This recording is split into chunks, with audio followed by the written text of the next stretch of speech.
Lietuvoje didėjant elektromobilių skaičiui pradeda trūkti įkrovimo stotelių. Energetikos ministerija, siekdama tiesiogiai spręsti elektromobilių privačių įkrovimo stotelių tinklo nepakankamumo problemą, inicijavo jungtinį projektą privačių elektromobilių įkrovimo prieigų įrengimas. Finansavimas skirtas įprastos ir vidutinės galios įkrovimo prieigų įrengimui individualiuose namuose ir šalia daugiabučių namų, kur gyvena daugiausiai šalies gyventojų ir potencialių automobilių įkrovimo įrangos naudotojų.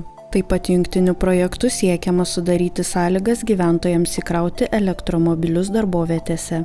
Įrengtos privačios įkrovimo prieigos skatins taršių transporto priemonių pakeitimą į netaršias transporto priemones. Tokiu būdu jungtinis projektas tiesiogiai prisidės prie klimato kaitos švelninimo. Nuo 2024 m.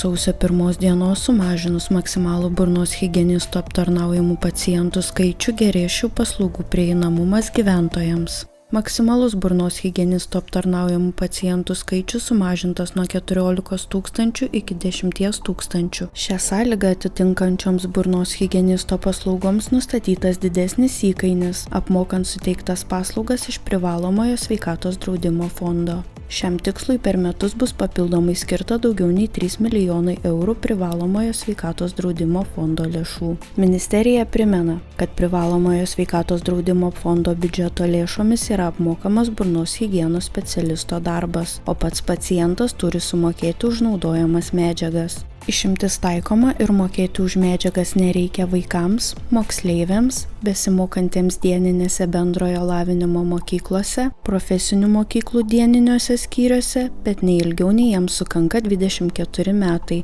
bei pateikus reikiamus dokumentus socialiai remtiniems asmenims. Vyriausybė šiandien patvirtino sprendimą ukrainiečių studijoms šiemet iki rugsėjo mėnesio skirti daugiau kaip 4 milijonus eurų. Iš jų beveik 3,7 milijono eurų skiriama pirmosios pakopos bakalauro ir vientisųjų studijų programų studentams. Likusios lėšos daugiau kaip 350 000 eurų skiriamos antrosios pakopos magistro studentams. Kaip sutarta su Lietuvos aukštosiomis mokyklomis, valstybės biudžeto lėšomis apmokama 60% ukrainiečių studijuojančių pirmos pakopos ir vientisosiose studijose norminės studijų kainos. Likusią kainos dalį padengia aukštosios mokyklos.